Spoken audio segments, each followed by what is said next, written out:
Meaning of glancing. Glancing. Glancing. Glancing. Glancing.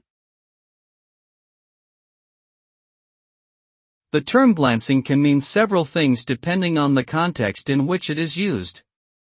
When used as an adjective, it typically means taking a quick look or briefly looking at something. For example, glancing at a book means taking a quick look at it without extensively reading it.